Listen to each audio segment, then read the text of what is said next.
Hello dear students, my name is Ved और आज हम लोग कंटिन्यू करने चल रहे हैं बायोलॉजी क्लास 11 चैप्टर नंबर 1। और इसके पहले हम लोगों ने पढ़ा था व्हाट इज़ लाइफ। लाइफ क्या है? तो life is something which can't be defined. Life एक ऐसी चीज़ है जिसको हम डिफाइन नहीं कर सकते बल्कि हम उसको कैरेक्टराइज कर सकते हैं। और इसके अलावा उस लेक्चर में हम लोगों ने पढ़ा था कि लाइफ के कौन कौन से डिफाइनिंग और नॉन डिफाइनिंग कैरेक्टर्स हैं। Let's start with non defining character, growth. तो अगर हम बात करें growth, what is growth? Growth जो है परमानेंट और irreversible change in organ cell, permanent increase in cell organ और ऑर्गेनिज्म अकम्पेन्ड बाई क्या क्या चीज उसमें बढ़ती है। तो उसमें मास, ड्राई वेट और नंबर जो है वो बढ़ जाता है। अब किसी सेल का मास बढ़ सकता है, उसका ड्राई वेट बढ़ सकता है और सेल के नंबर इंक्रीज होने से भी ग्रोथ को अकम्पेन किया जा सकता है। अगर हम बात करें ग्रोथ की, तो ग्रोथ के दो ट्विन कैरेक्टर्स हैं, increase in number and increase in mass. कुछ ऑर्गेनिज्म में उनका मास इंक्रीज होता है और कुछ ऑर्गेनिज्म ऐसे होते हैं जिनमें उनका नंबर इंक्रीज होता है जिससे वो ग्रोथ करते हैं। तो यहाँ पे हम लोग इस चीज को नोट कर लेते हैं, ट्विन कैरेक्टर ऑफ ग्रोथ।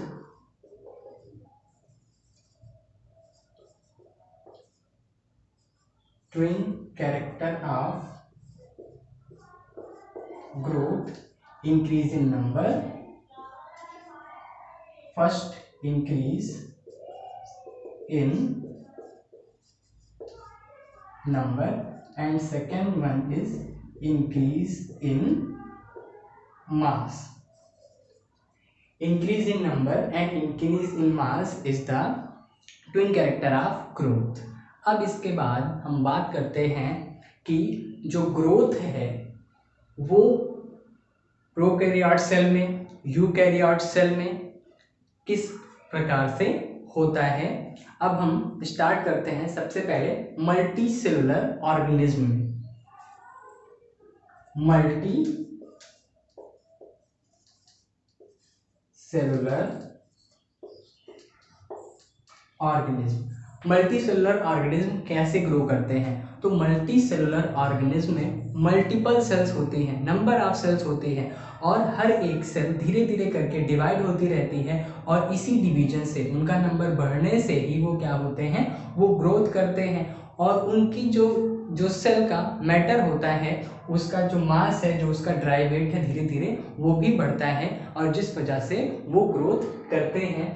तो मल्टी सेलुलर ऑर्गेनिज्म की अगर हम बात करें तो उसमें two type of organism mainly जिनकी हम बात कर रहे हैं वो हैं प्लांट एंड एनिमल। अब प्लांट कैसे ग्रो करते हैं? प्लांट में भी सेल डिवीजन होता है, एनिमल में भी सेल डिवीजन होता है। प्लांट में जो ग्रोथ होती है वो लाइफ टाइम होती है। प्लांट में जो ग्रोथ होती है वो लाइफ टाइम होती है, यानी कि प्लांट्स जो होते हैं वो लाइफ टाइम बढ़ते रहते हैं। पहले उनमें प्राइमरी ग्रोथ होती है और उसके बाद में उसमें सेकेंडरी ग्रोथ होती है, यानी कि जो उनकी मोटाई होती है तनों की वो धीरे धीरे करके बढ़ती जाती है कैम्बियम के कारण। कैम्बियम जो होते हैं वो सेकेंडरी ग्रोथ कराते हैं प्लांट्स की। अब इसके बाद में हम बात करें एनिमल की। अगर हम एनिमल की बात करें तो क्या प्रत्येक एनिमल थ्रू आउट लाइफ क्या ग्रोथ करता रहता है?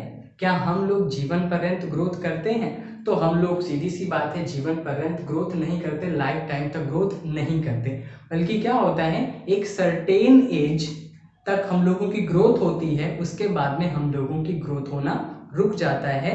तो जो एनिमल होते हैं उनमें लाइफ टाइम ग्रोथ ना हो करके सर्टेन एज तक ही ग्रोथ होती है, सर्टेन एज तक ही ग्रोथ होती है। अब हम इसके बाद बात करते हैं यूनिसेलुलर ऑर्गेनिज्म की।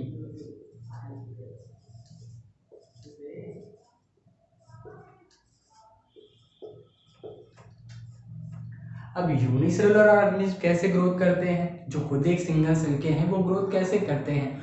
तो जो यूनिसेलुलर ऑर्गेनिज्म होते हैं उनमें भी सेल डिवीजन होता है और सेल डिवाइड होकर के वो अपने धीरे धीरे करके अपने नंबर्स को बढ़ाते हैं। तो यूनिसेलुलर ऑर्गेनिज्म जो है वो अपने नंबर को बढ़ा करके अपनी ग्रोथ करते हैं। यूनिसेलुलर ऑर्गेनिज्म में जो है सेल डिवीजन होता है, सेल डिवीजन और मल्टीप्लिकेशन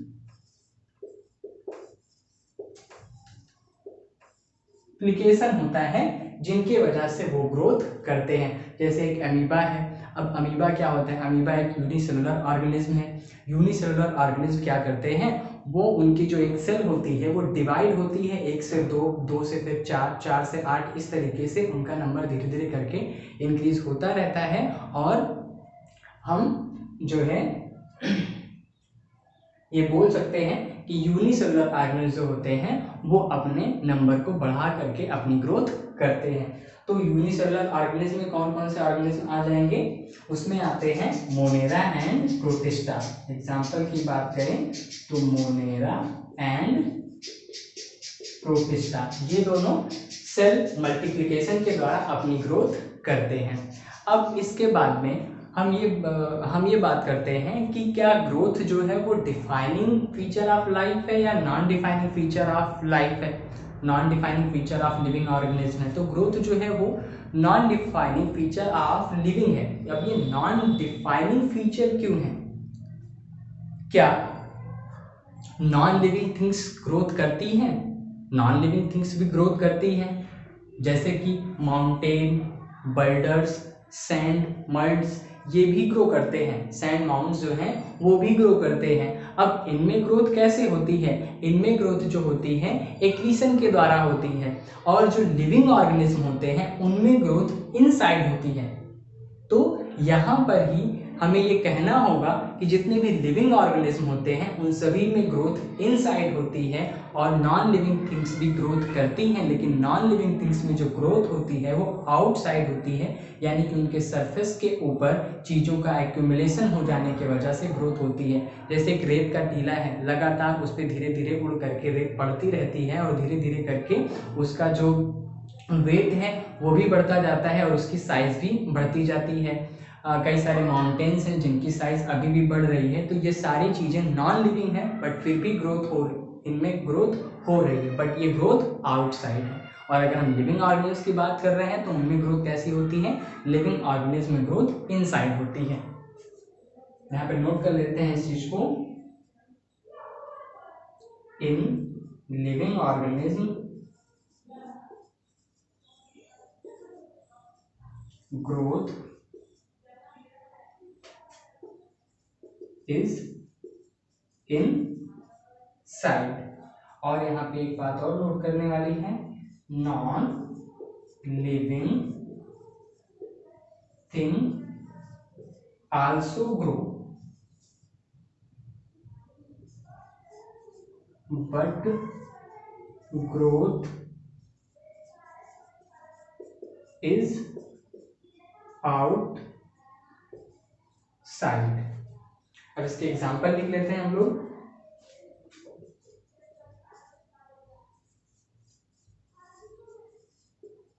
माउंटेन, सैंड, मड्स, ये सभी जो है ग्रो करते हैं। अब इसके बाद हम बात करते हैं, let's talk about second feature, second non defining feature of life, जो कि है reproduction. Second non defining feature of life is reproduction.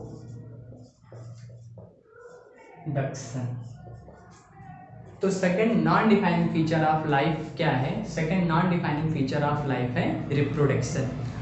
Reproduction क्या है? रिप्रोडक्शन, रिप्रोडक्शन दो वर्ड से मिलकर के बना है, यानी कि रिक्रिएशन ऑफ लाइफ या recreation of organism similar to itself. अपने ही समान जीवों को उत्पन्न करना ही क्या कहलाता है? रिप्रोडक्शन कहलाता है। अगर कोई भी एनिमल, कोई भी प्लांट, कोई भी ऑर्गेनिज्म अगर रिप्रोडक्शन नहीं करेगा तो उसकी जो स्पीसीज है वो अर्थ पे कैसे रह सकती है? कुछ टाइम के बाद, सर्टेन एज के बाद उसकी डेथ हो जाएगी और फिर वो स्पीसीज खत्म हो जाएगी। तो इस जितने भी एनिमल्स होते हैं, जितने भी प्लांट्स होते हैं, ऑर्गेनिज्म होते हैं, वो अपने स्पीसीज की कंटिन्यूटी को बनाए रखने के लिए क्या करते हैं, वो ग्रोथ करते हैं। और ये एक non defining feature of living organism है। तो रिप्रोडक्शन क्या है, रिक्रिएशन और reproduction of organism. Reproduction of organism similar to itself. Reproduction of organism similar to itself. Let's talk about reproduction जो है वो अलग अलग डिफरेंट ऑर्गेनिज्म में किस किस टाइप से होता है। तो अगर हम रिप्रोडक्शन की बात कर रहे हैं तो रिप्रोडक्शन मेनली 2 टाइप का होता है, sexual reproduction and asexual reproduction. Reproduction कितने टाइप का होता है, 2 टाइप का, sexual and asexual.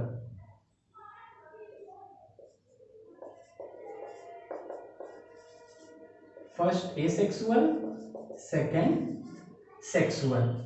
Asexual reproduction में क्या होता है, एसेक्सुअल रिप्रोडक्शन में एक सिंगल पेरेंट ही कैपेबल होता है अपने समान ऑफस्पायरिंग, अपने समान संतान को जन्म देने के लिए। और अगर हम सेक्सुअल रिप्रोडक्शन की बात करें तो सेक्सुअल रिप्रोडक्शन में 2 पेरेंट्स इन्वॉल्व होते हैं, वो गैमीट्स का प्रोडक्शन करते हैं और गैमीट के फ्यूजन से जाइगोट बनता है, वो चल करके नया ऑर्गेनिज्म बनाता है। तो इस तरह से सेक्सुअल रिप्रोडक्शन होता है। एसेक्सुअल में सिंगल पेरेंट पार्टिसिपेट करता है एंड सेक्सुअल रिप्रोडक्शन में 2 पेरेंट जो हैं वो इन्वॉल्व होते हैं।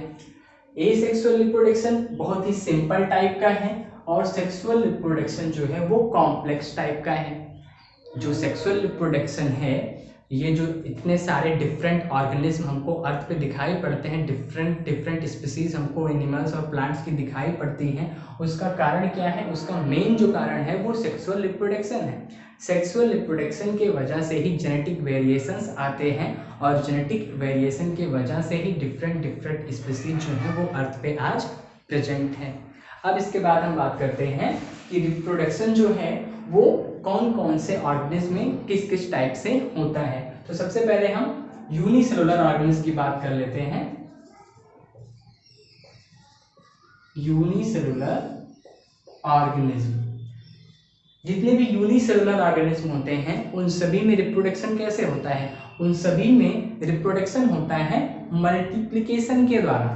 यूनिसेलुलर ऑर्गेनिज्म में रिप्रोडक्शन कैसे होता है, मल्टीप्लिकेशन के द्वारा।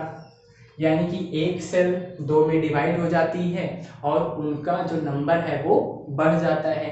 इसके पहले हम लोगों ने ग्रोथ में भी ये बोला था कि यूनिसेलुलर ऑर्गेनिज्म जो होते हैं वो अपना ग्रोथ सेल मल्टीप्लिकेशन के द्वारा करते हैं और यहाँ पर वो अपना रिप्रोडक्शन भी मल्टीप्लिकेशन के द्वारा करते हैं। तो हम ये बोल सकते हैं कि जितने भी यूनिसेलुलर ऑर्गेनिज्म होते हैं वो सभी जो है उनमें ग्रोथ और रिप्रोडक्शन सिनोनिम वर्ड है। ये दोनों एक दूसरे के क्या होते हैं, सिनोनिम होते हैं। किसके लिए, यूनिसेलुलर ऑर्गेनिज्म के लिए। Growth and reproduction is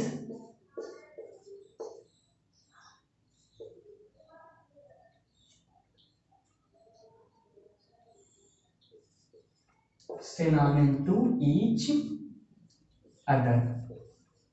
unicellular organism के लिए ग्रोथ और रिप्रोडक्शन क्या होता है, सिनोनिम होता है, क्योंकि वो ग्रोथ भी मल्टीप्लिकेशन से करते हैं और उनका रिप्रोडक्शन भी मल्टीप्लिकेशन सेल डिवीजन के द्वारा ही होता है।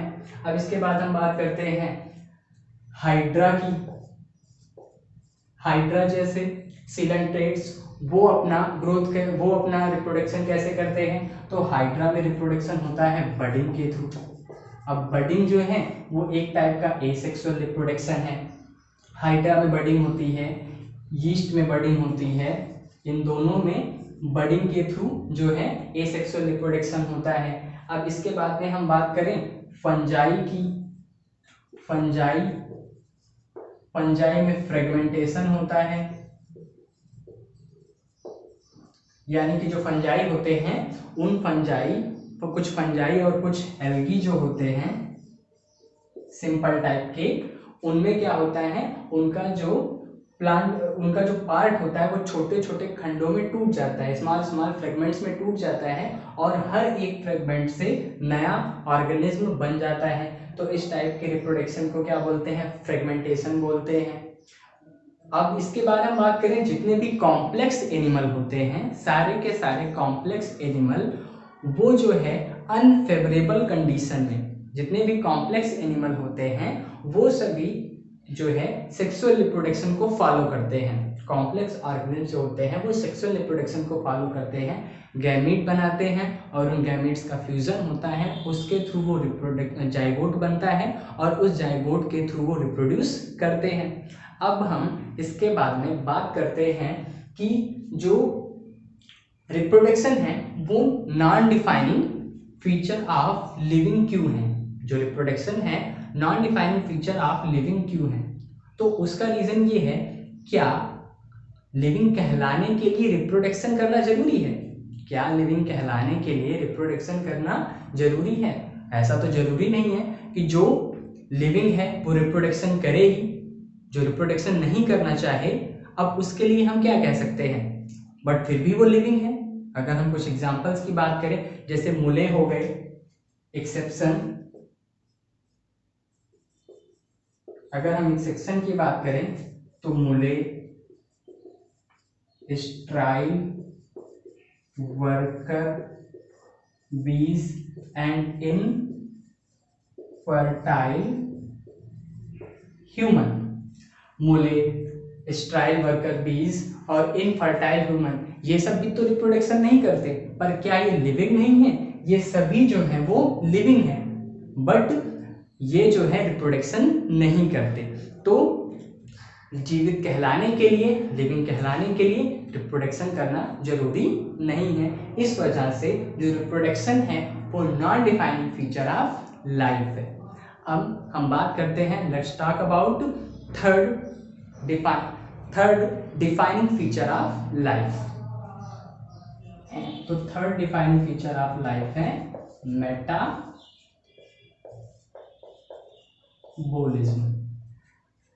मेटाबॉलिज्म क्या है? मेटाबॉलिज्म जो है वो जितनी भी बायोकेमिकल रिएक्शन हमारी बॉडी के अंदर हो रही हैं, सारी की सारी बायोकेमिकल रिएक्शन को अगर हम जोड़ दें, उनका सम अप कर दें, तो उनको हम क्या कहते हैं, उनको हम बोलते हैं मेटाबॉलिज्म। मेटाबॉलिज्म एक डिफाइनिंग फीचर ऑफ लाइफ है, यानी कि हर एक लिविंग थिंग में मेटाबॉलिज्म होता है, किसी भी नॉन लिविंग थिंग में मेटाबॉलिज्म नहीं होता। तो मेटाबॉलिज्म जो है, मेटाबॉलिज्म है क्या? Various chemical reaction occurring in our body is called metabolism. और मेटाबॉलिज्म जो है वो क्या होता है, वो दो टाइप की रिएक्शन से मिलकर के बना है। मेटाबॉलिज्म में आता है anabolism and catabolism.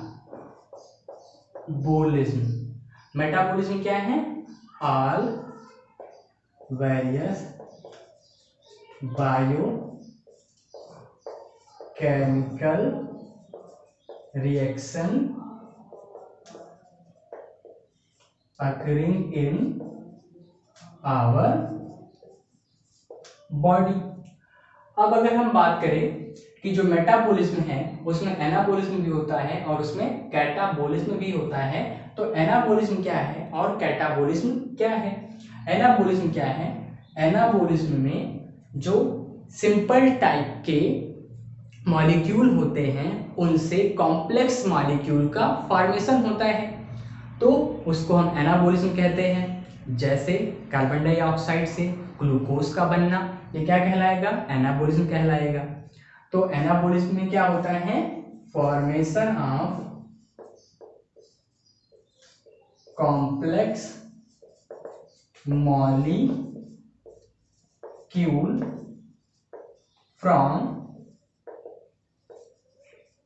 Simple molecules. और अगर हम बात करें कैटाबॉलिज्म क्या है, अब ये जो कॉम्प्लेक्स मॉलिक्यूल का फॉर्मेशन हुआ है बॉडी के अंदर इन कॉम्प्लेक्स मॉलिक्यूल को तोड़ करके, कोई भी living organism in complex molecule को तोड़ करके सिंपल मॉलिक्यूल में कन्वर्ट करता है। तो इस टाइप की रिएक्शन को हम क्या बोलते हैं? इस टाइप की रिएक्शन को बोलते हैं कैटाबोलिज्म। तो कैटाबोलिज्म क्या है? Formation of simple molecule from complex molecule.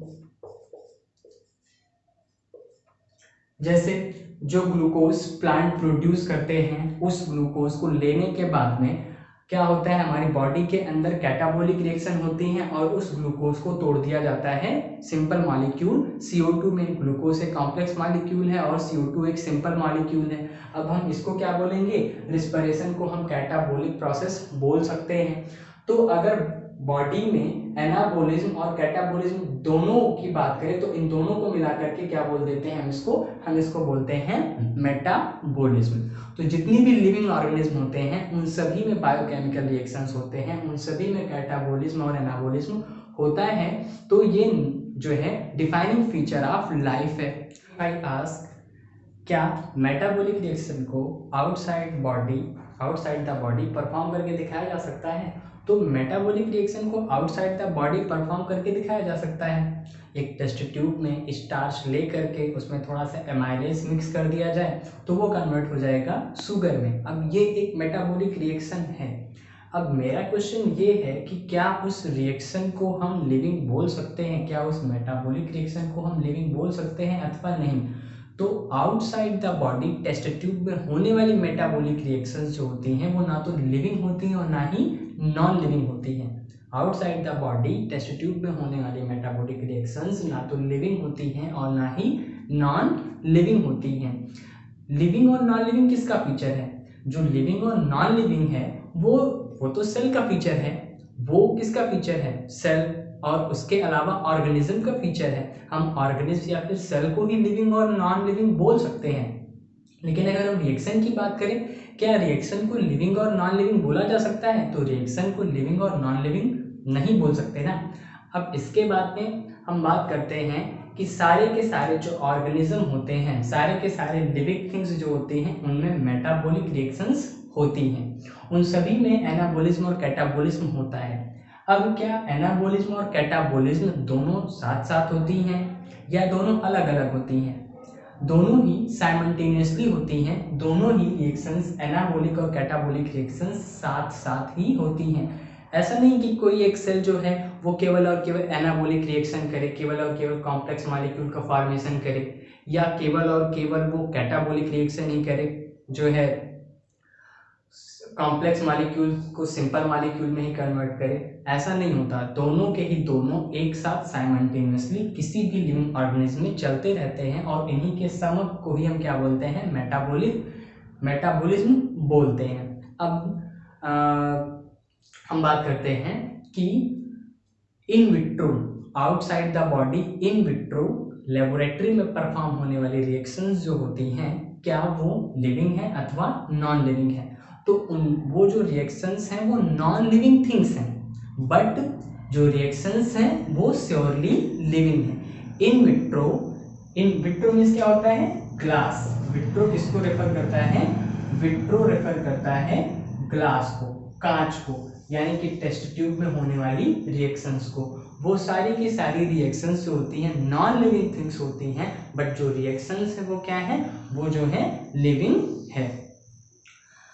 Let's talk about fourth defining feature of life. तो फोर्थ डिफाइनिंग फीचर ऑफ जो लाइफ है वो है सेलुलर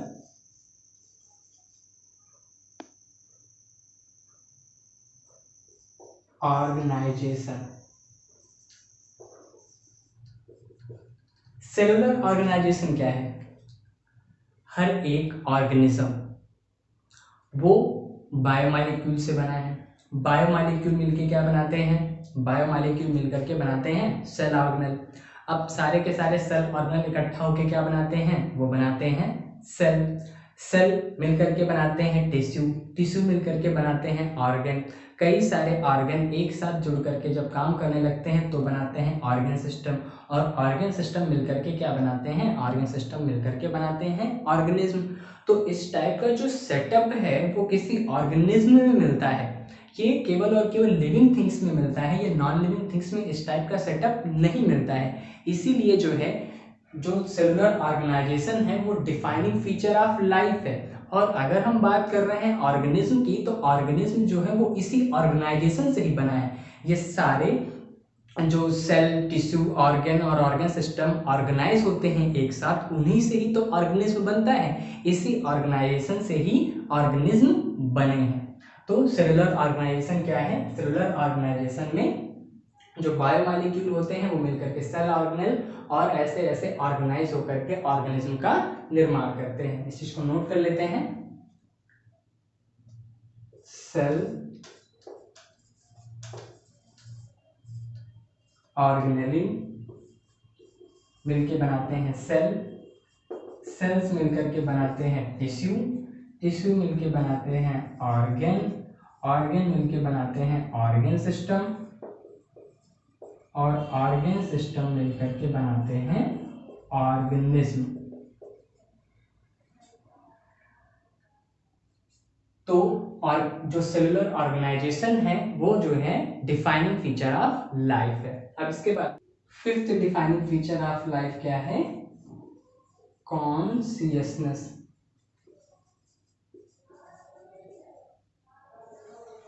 कॉन्शियसनेस क्या है, जितने भी लिविंग ऑर्गेनिज्म होते हैं वो सभी के सभी क्या होते हैं, कॉन्शियस होते हैं।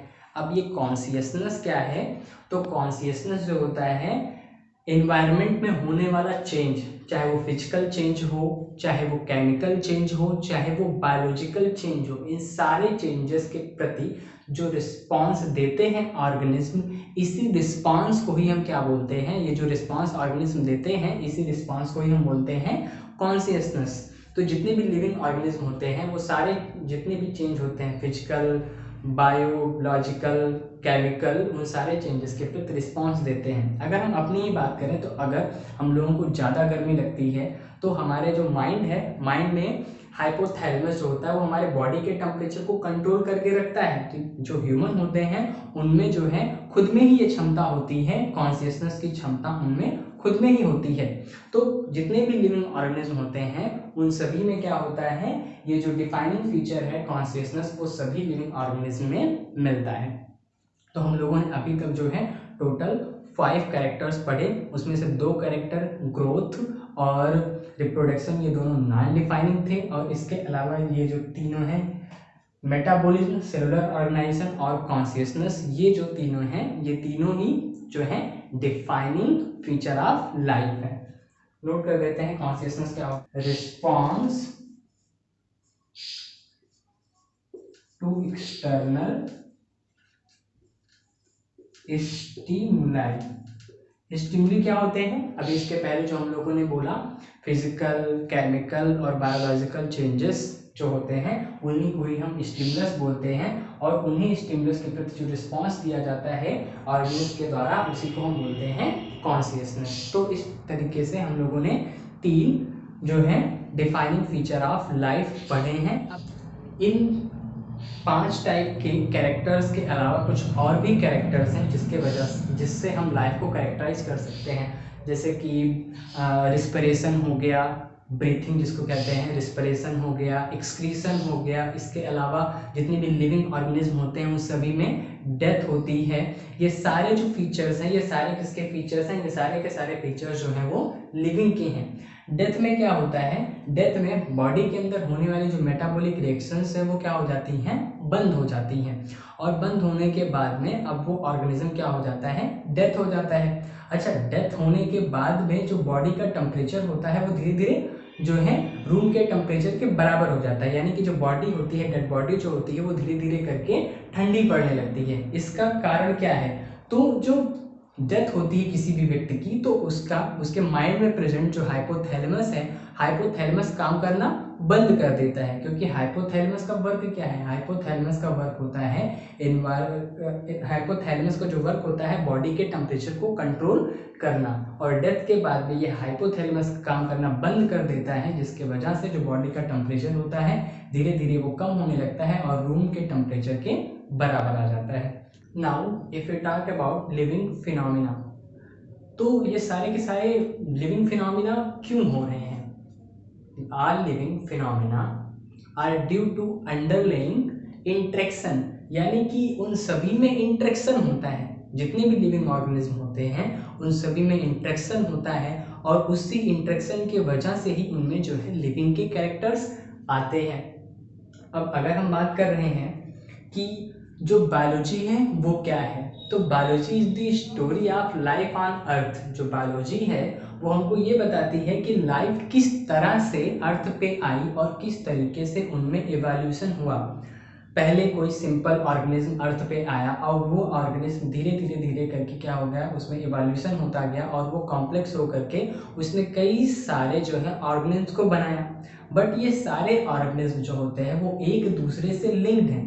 ये सारे ऑर्गेनिज्म जो पास्ट में थे, जो प्रेजेंट में हैं और जो फ्यूचर में आने वाले हैं, वो सभी एक दूसरे से लिंक्ड हैं, सभी एक दूसरे से जुड़े हुए हैं। वो किस प्रकार से जुड़े हैं, तो सारे के सारे लिविंग ऑर्गेनिज्म जो होते हैं वो कॉमन जेनेटिक मटेरियल जो है शेयर करते हैं। उन सभी में जो जीन्स होती हैं वो लगभग उनमें उन सभी में जीन्स होती हैं और वो जीन्स के बेसिक्स पे एक दूसरे से जुड़े हुए हैं, लेकिन उन जीनों में जो है विभिन्नता भी है। वो सभी एक दूसरे से जुड़े तो हैं, उन सभी वो सभी जो है कॉमन जेनेटिक मटेरियल शेयर तो करते हैं, बट वो जो जेनेटिक मटेरियल होता है वो कुछ डिग्री तक जो है वेरी करता है।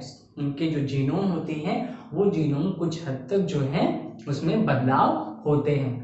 अब अगर हम बात कर रहे हैं नेक्स्ट हेडिंग की, हम लोग बात करते हैं बायोडायवर्सिटी।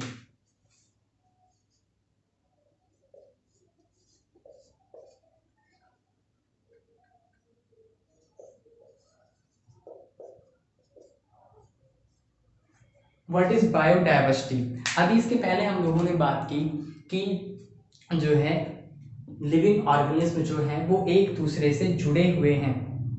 कैसे जुड़े हुए हैं? वो सभी एक दूसरे से जेनेटिक मटेरियल के आधार पर जुड़े हुए हैं, बट उनके जो जेनेटिक मटेरियल हैं उनमें थोड़ा बहुत बदलाव भी है, और यही बदलाव जो है वो बायोडायवर्सिटी का मेन रीजन है। एक स्पीसीज दूसरे स्पीसीज से डिफरेंट है, क्योंकि उसके जीन्स और दूसरे ऑर्गेनिज्म के जीन जो है वो दोनों क्या करते हैं, डिफर करते हैं, और इसी डिफरेंस की वजह से बायोडायवर्सिटी आई है। बायोडायवर्सिटी क्या रेफर करती है?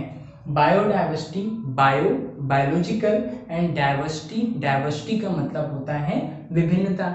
अपने अर्थ पे ये जो डिफरेंट टाइप के स्पीसीज हैं जो कि डिफरेंट नंबर में प्रेजेंट हैं, इसी को ही हम क्या बोलते हैं, इसी को ही हम बोलते हैं बायोडायवर्सिटी। तो biodiversity refers to number and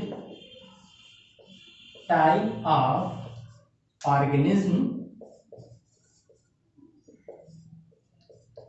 present on earth. तो टोटल बायोडायवर्सिटी अर्थ पर कितनी है? अपने अर्थ पे जो टोटल बायोडायवर्सिटी है वो है 1.7 से लेकर के 1.8 मिलियन, यानी कि अपने अर्थ पे 1.7 से लेकर के 1.8 मिलियन जो है स्पीसीज प्रेजेंट हैं। स्पीसीज 1.7 से लेकर के 1.8 मिलियन स्पीसीज जो है वो अर्थ पे प्रेजेंट हैं, और वो सभी जो हैं एक दूसरे से कुछ कैरेक्टर्स के आधार पे जो हैं उनमें बदलाव है। एक स्पीसीज दूसरे स्पीसीज से कुछ कैरेक्टर के आधार पे उनमें डिफरेंस है। तो अब इतने सारे जीवों को अगर हम एक साथ उनका अध्ययन करना चाहें तो हमारे लिए तो ये इम्पॉसिबल है कि हम एक साथ 1.7 से लेकर के 1.8 मिलियन स्पीसीज के बारे में पढ़ लें। और दूसरी बात ये है कि इनमें काफ़ी सारी स्पीसीज, कुछ प्लांट की स्पीसीज हैं और कुछ एनिमल की स्पीसीज हैं, कुछ फंजाई हैं, कुछ बैक्टीरिया हैं। अब ये सारे भी तो ऑर्गेनिज्म हैं, तो हम इन सभी को एक साथ नहीं पढ़ सकते। तो इसके लिए हम क्या करते हैं, इसके लिए सबसे पहले हम उन ऑर्गेनिज्म को, उन स्पीसीज के उन स्पीसीज को पहले क्या करते हैं, आइडेंटिफाई करते हैं। सबसे पहले स्पीसीज को क्या किया जाता है, आइडेंटिफाई किया जाता है, कैरेक्टर्स के आधार पे उनको पहचाना जाता है और आइडेंटिफाई करने के बाद में उनको एक स्पेशल नेम दिया जाता है। अब वो नेम ऐसा होना चाहिए कि पूरे वर्ल्ड में हम उसको जो है पहचान सकें, पूरे वर्ल्ड में वो एनिमल जो है, वो ऑर्गेनिज्म जो है वो एक ही नाम से जाना जाए, ऐसे उनका नामकरण करते हैं, उनका नॉमेनक्लेचर करते हैं। अब इसके बाद हम उनका क्लासिफिकेशन करते हैं, तब जा करके हम उनकी स्टडी कर पाते हैं। तो बायोडाइवर्सिटी के बाद जो हमारा नेक्स्ट टॉपिक है वो क्या है, वो है आइडेंटिफिकेशन। आइडेंटिफिकेशन क्यों जरूरी है, इतने सारे स्पीसीज को पढ़ने के लिए पहले तो हमको उनको कैरेक्टर्स के आधार पे आइडेंटिफाई करना होगा। तो सबसे पहला प्रोसेस हो गया आइडेंटिफिकेशन। आइडेंटिफिकेशन के बाद जो सेकंड प्रोसेस है, सेकंड प्रोसेस क्या है, आइडेंटिफाई करने के बाद में हम उनका नॉमेनक्लेचर करेंगे, उनको एक ऐसा नाम देंगे, उसी नाम से वो पूरे जो है वर्ल्ड में जाना जाएगा। तो आइडेंटिफिकेशन के बाद जो सेकंड स्टेप है वो है नॉमेनक्लेचर।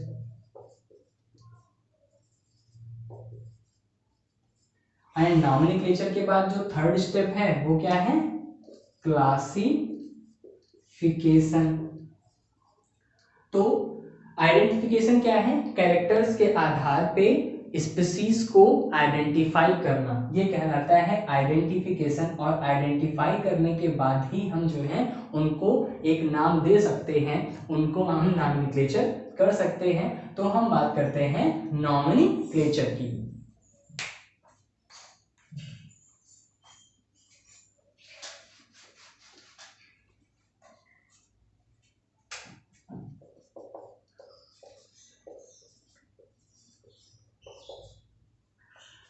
किसी भी ऑर्गेनिज्म का, किसी भी स्पीसीज का नॉमेनक्लेचर क्यों जरूरी है, अगर हम उनका नॉमेनक्लेचर कर देंगे, उनको हम एक ही नाम दे देंगे, तो पूरे विश्व भर में वो एक ही नाम से जाने जाएंगे। जैसे अगर हम बात करें गौरैया की, जो चिड़िया है अपने यहाँ की एक स्पीसीज है, उसको हम क्या बोलते हैं, अपने यहाँ पे उसको गौरैया बोला जाता है, हिंदी में गौरैया बोलते हैं। और जो इंग्लैंड है, इंग्लिश में उसको क्या बोलते हैं, स्पैरो बोलते हैं। ऐसे ही अगर हम बात करें बनाना की, तो अपने यहाँ पे उसको हम केले के नाम से जानते हैं। और डिफरेंट कंट्रीज में इंग्लिश में उसको हम क्या बोलते हैं, उसको हम बनाना बोलते हैं। संस्कृत में उसको क्या कहते हैं, संस्कृत में उसको कदली फल बोला जाता है। अब अगर हम किसी दूसरे देश में जा करके जो है ये शब्द केला बोलेंगे, तो वो अपनी भाषा में इसको समझ ही नहीं पाएंगे कि हम किसकी बात कर रहे हैं। तो इसी डाउट को खत्म करने के लिए क्या किया गया, हर एक स्पीसीज को एक स्पेशल नाम दे दिया गया, और वो नाम जो है पूरे वर्ल्ड, वो स्पीसीज उसी नाम से पूरे वर्ल्ड भर में जाना जाता है। तो इसके लिए जो है नॉमेनक्लेचर जरूरी है। अब नॉमेनक्लेचर के लिए कुछ रूल्स हैं। सबसे पहले जो नॉमेनक्लेचर है उसको स्टार्ट किया था कैरोलस लीनियस ने। नॉमेनक्लेचर स्टार्ट किया था कैरोलस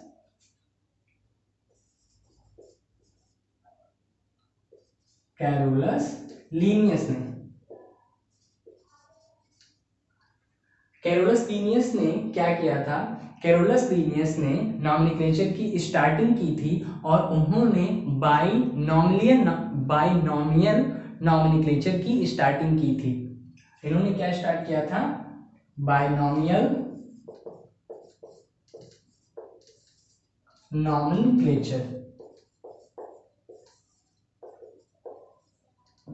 ये बाइनॉमियल नॉमेनक्लेचर क्या है, बाई मीन्स होता है टू, एंड नॉमियल का मतलब नंबर, और नॉमेनक्लेचर का मतलब क्या होता है, नाम देना। तो कैरोलस लीनियस ने हर एक स्पीसीज का बाइनोमियल नॉमिनिक्लेचर रखना स्टार्ट किया। उन्होंने क्या किया, हर एक स्पीसीज को 2 नाम दिए और उसी दोनों नामों से ही वो स्पीसीज जो है वो पूरे वर्ल्ड में जो है पहचानी जाती है। तो बायोनॉमियल नॉमिनिक्लेचर के जनक कौन है, उनके जनक हैं कैरोलस लीनियस, और उन्होंने अपना नाम खुद जो है कैरोलस लीनियस रखा था बायोनॉमियल नॉमिनिक्लेचर के थ्रू। कैरोलस लीनियस का जो रियल नेम था वो क्या था, ये जो है क्वेश्चन है आप लोगों के लिए। आप लोग जो है कैरोलस लीनियस का जो रियल नेम है वो कमेंट करके बताइएगा। तो कैरोलस लीनियस ने अपना नाम बायोनॉमियल नॉमिनिक्लेचर के थ्रू कैरोलस लीनियस रखा था। अब हम इसके बाद बात करते हैं बायोनॉमियल नॉमिनिक्लेचर क्या है। तो जो बायोनॉमियल नॉमिनिक्लेचर है उसमें हर एक स्पीसीज को 2 नाम दिए जाएंगे, और जो दोनों नेम हैं उनमें से एक नेम, पहला जो नेम होगा वो जीनस को रिप्रेजेंट करता है, और जो दूसरा नेम है वो स्पेसिफिक एपिथेट को शो करता है। तो हम बात करते हैं बायोनॉमियल नॉमिनिक्लेचर के रूल की। Rule of binomial nomenclature. तो जो फर्स्ट रूल है, फर्स्ट रूल क्या है, सारे के सारे बायोलॉजिकल नेम जो जूलॉजिकल नेम है या बायोनॉमियल नेम है वो जो होते हैं वो लैटिन होते हैं या फिर लैटिन के डेरिवेटिव होते हैं। तो फर्स्ट रूल क्या है, सारे के सारे जो बायोलॉजिकल नेम है वो सभी क्या है, लैटिन डेरिवेटिव हैं।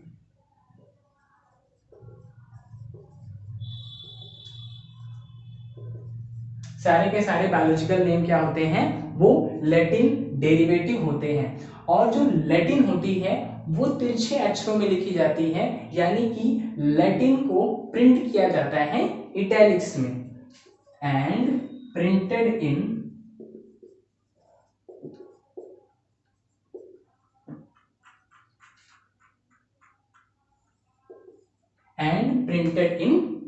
Italics. Second rule binomial nomenclature का वो क्या है कि किसी भी स्पीसीज का जो फर्स्ट नेम है वो क्या रिप्रेजेंट करता है, जीनस को रिप्रेजेंट करता है।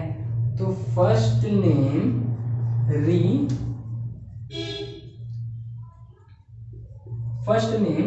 रिप्रेजेंट जीनस, एंड जो सेकेंड नेम होता है वो क्या रिप्रेजेंट करता है, स्पेसिफिक एपिथेट को।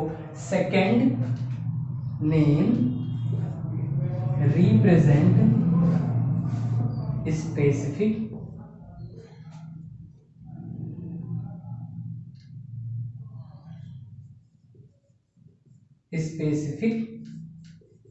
एपिथेट।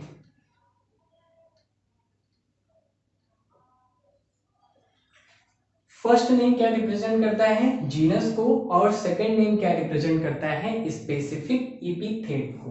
अब हम बात करते हैं थर्ड रूल की। तो थर्ड रूल क्या है, थर्ड रूल ये है कि जो जीनस होता है उसको हम कैपिटल लेटर से लिखते हैं, जीनस को कैपिटल लेटर से लिखा जाता है, जीनस को कैपिटल लेटर से लिखा जाता है, और स्पेसिफिक जो एपिथेट होता है यानी कि सेकंड नेम जो होता है उसको स्मॉल लेटर से लिखा जाता है।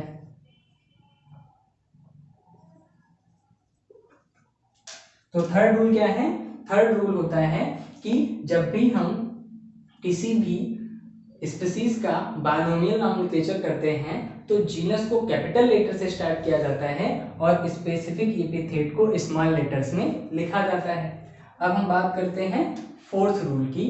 तो फोर्थ रूल क्या है, फोर्थ रूल में जो है जितने भी बायोलॉजिकल नेम होते हैं उन सभी को प्रिंट किया जाता है हमेशा इटैलिक्स में। उनको इटैलिक्स में क्यों प्रिंट किया जाता है, उनको इटैलिक्स में इसलिए प्रिंट किया जाता है ताकि वो रिप्रेजेंट कर सके कि ये लैटिन डेरिवेटिव है। और अगर उनको हाथ से लिखा जाता है तो हाथ से लिखने के बाद में उनको क्या कर दिया जाता है, अंडरलाइन कर दिया जाता है। तो प्रिंटेड इन इटैलिक्स, और उनको इटैलिक्स में इसलिए प्रिंट किया जाता है ताकि वो लैटिन ओरिजिन को समझा सके, और उनको हैंड रिटन, हाथ से लिखते टाइम पे क्या करते हैं, अंडरलाइन कर देते हैं।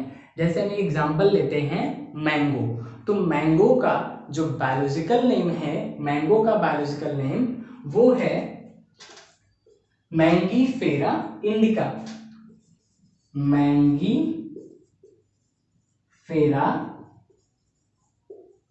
इंडिका। अब यहाँ पे एग्जांपल देखिए, जो मैंगीफेरा इंडिका है, मैंगीफेरा किसको रिप्रेजेंट करता है, तो मैंगो की जीनस को, और इंडिका क्या है, इंडिका जो है ये है स्पेसिफिक इपिथेट। सेम ऐसे ही अगर हम जो है धान, उसकी बात करें तो धान का बायोलॉजिकल नेम क्या है, Oryza sativa, Oryza sativa, Oryza sativa. Oryza ये जीनस को रिप्रेजेंट करता है, और जो सेटाइवा है ये स्पेसिफिक एपिथेट है। सेटाइवा मीन्स क्या होता है, ये जो स्पेसिफिक एपिथेट होते हैं वो उसकी विशेषता को बताते हैं। जैसे कि जो मैंगो की वैरायटी है वो इंडिया से रिलेटेड है, तो यहाँ पे इंडिका जो है स्पेसिफिक एपिथेट है।